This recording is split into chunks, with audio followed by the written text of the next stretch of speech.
This is a brand new GR86 with 1700 miles on the clock, and as you can tell, this is going to be a really calm, cultured car review.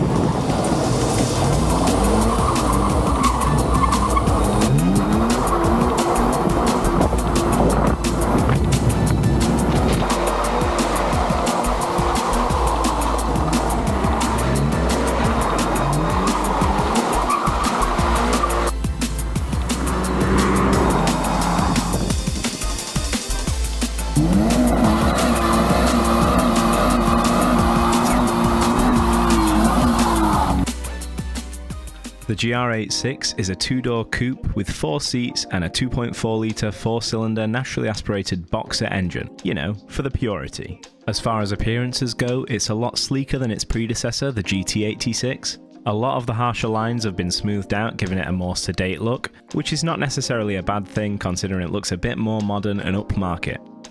It comes from the factory perched on GR Yaris wheels and Pilot Sport tyres, a huge step up from the literal Prius wheels the GT86 came on, but with its Gazoo racing heritage you'd expect no less. Taking a look at the interior, I think we can all agree that that too has received a major upgrade from the GT86, with a digital dash and touchscreen sat-nav really bringing it into the modern era.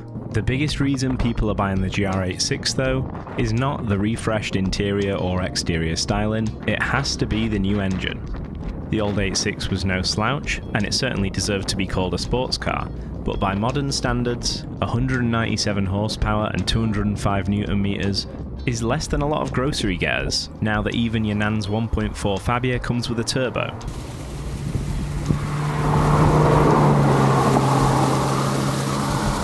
An extra 40 horsepower might not sound like a great deal, but it's certainly enough to keep up with most of the 2-litre turbos in the same price bracket, and even outrun most of them once you throw a few corners in the mix. Because after all, power isn't the reason you buy a 1200 kilogram coupe. The corners on the back lanes and on track are where this thing absolutely comes into its own. It's hard not to be blown away by the experience as a passenger in this car, going over 100 miles an hour down a country lane with visibility clear enough to allow you to do so, and yet feeling way more stable and planted to the road than you ever could in any hatchback, thanks to the low centre of gravity afforded by the boxer engine and the coupe chassis. Accelerating through a bend even at over 80 miles an hour results in no body roll and the car's direction changes instantly. And then when you're back on the straight, there's plenty of push to get you back up to speed, but not enough power that there's any drama or worry about wheel spin. Oh my god, my phone hit the roof.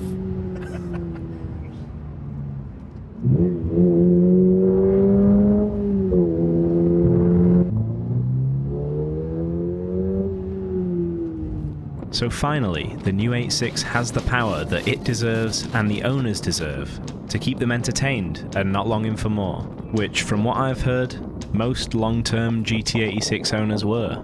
Because sure, you could hoon a GT86 if you really want to, but it looks and feels like abuse with the 2-litre, whereas the 2.4 doesn't even need pinning to the limiter to keep the wheels spinning.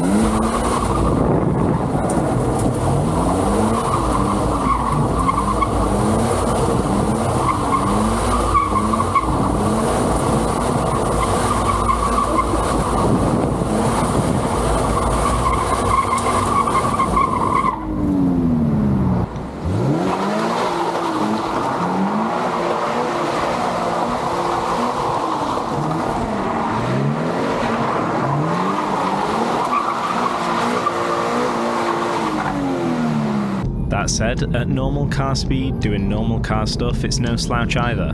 The seats are comfy and heated, there's not too much noise, vibration and harshness, the miles per gallon are okay for what it is, and you have all your mod cons like dual zone climate control, cruise control, and Android Auto.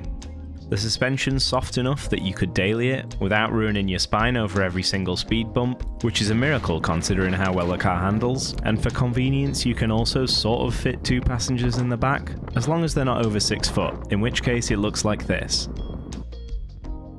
Not the comfiest way to be driven around, for sure. So, does the GR86 make sense to buy?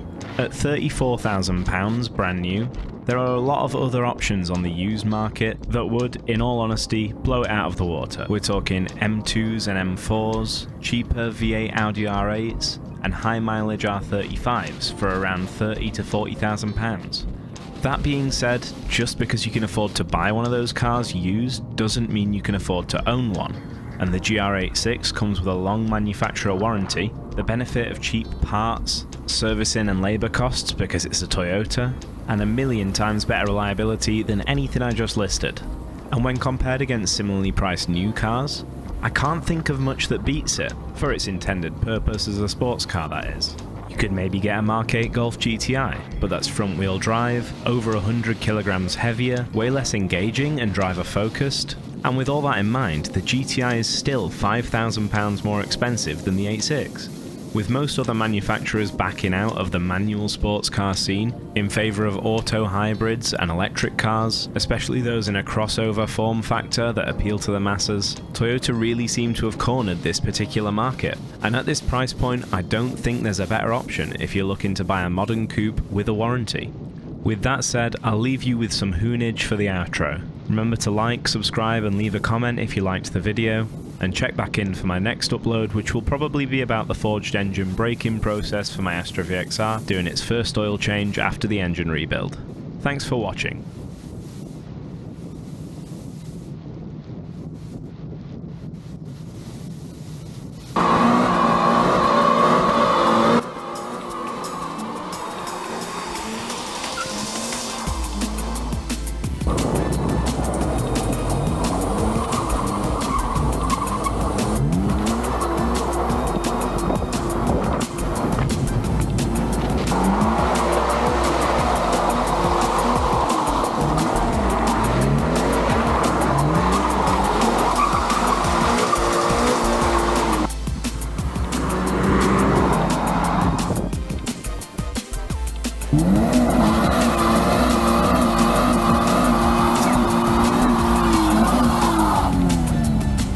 What a guy.